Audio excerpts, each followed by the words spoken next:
la masse molaire. La masse molaire d'une entité est la masse d'une mole de cette entité. Nous avons vu précédemment que dans une mole, il y a 6 × 10⁻23 entités. Donc dans une mole d'eau, il y a 6 × 10⁻23 molécules d'eau, par exemple. Pour déterminer la masse d'une mole de molécules d'eau, il faut connaître la composition en atomes de cette molécule et la masse d'une mole de chacun de ces atomes.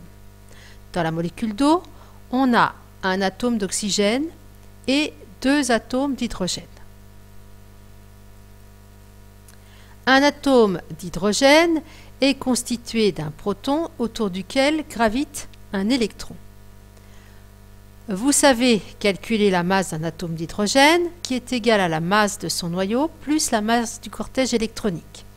Quand on fait le calcul, on trouve la masse d'un atome d'hydrogène qui est égale à 1,67 × 10⁻27 kg.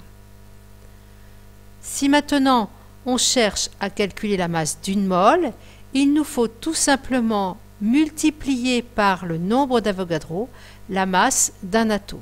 Et on trouve la masse molaire de l'atome d'hydrogène qui est égale à 1,10⁻³ kg ou bien encore 1 g.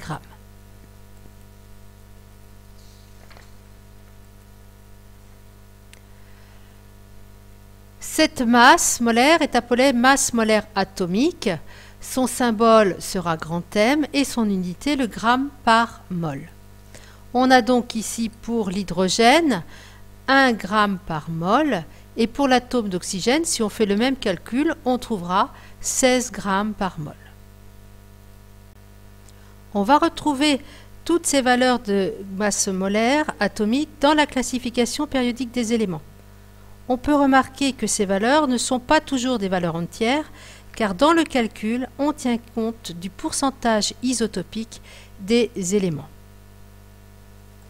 On peut donc calculer la masse molaire de la molécule d'eau, puisqu'on connaît maintenant les masses molaires des différents atomes constituant cette molécule. Alors, dans la molécule d'eau, on a 2 atomes d'hydrogène et 1 atome d'oxygène. Donc la masse molaire de la molécule d'eau sera égale à la masse molaire de l'oxygène plus 2 fois la masse molaire de l'atome d'hydrogène, ce qui nous donne 18 g par mol.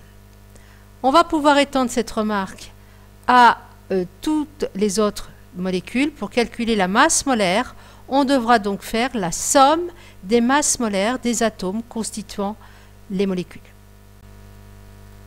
Voilà, maintenant c'est à vous de jouer. Vous allez pouvoir passer à l'application et au calcul de différentes masses molaires.